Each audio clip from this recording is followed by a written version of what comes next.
L'hyperactivité est un signe d'appel fréquent, mais de causes très nombreuses.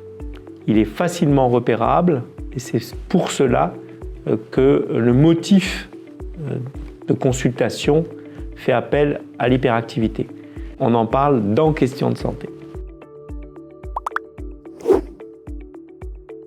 Le déficit attentionnel fait appel à l'attention. Or, l'attention est un processus maturatif. On n'a pas le même degré d'attention lorsqu'on est en petite section de maternelle ou par exemple au collège ou au lycée.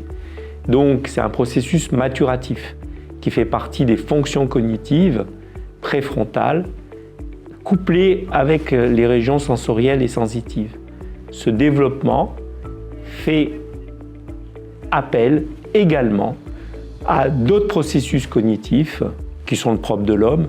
Ces processus sont l'initialisation, c'est-à-dire la planification, la flexibilité et ensuite la programmation et après la mise en œuvre des actions ou des tâches.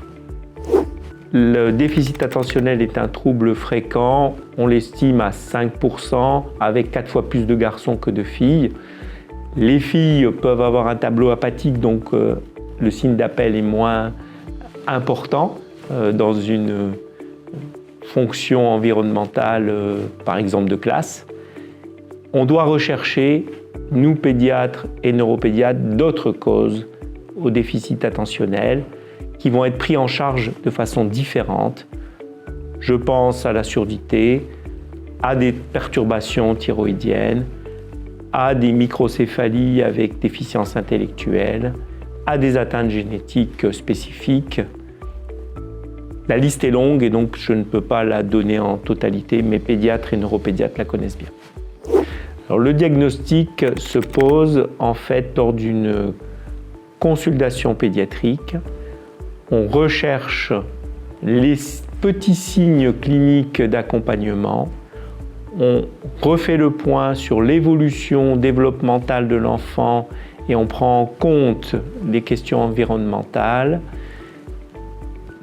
Environ une fois sur 3, on va avoir besoin d'un bilan neuropsychologique pour affirmer le diagnostic. Ces bilans neuropsychologiques sont longs à réaliser et donc ne sont pas de pratique constante chez les enfants qui présentent des déficits attentionnels, en tout cas pas au diagnostic immédiat. L'impulsivité est à prendre en charge très rapidement pour éviter tout accident et la mise en route du traitement médicamenteux est de ce fait essentielle. Associé au déficit attentionnel, il faut rechercher les troubles neuropsychologiques associés, notamment la dyslexie. Le déficit attentionnel est pris en charge sur le plan médicamenteux par le méthylphénidate, qui est la seule molécule reconnue en France. Le traitement est un analogue des amphétamines. Il nécessite un suivi régulier par le médecin de famille et une fois par an par un neuropédiatre, pédiatre ou psychiatre. Il est important d'avoir en tête que ce traitement seul n'a pas une efficacité optimale.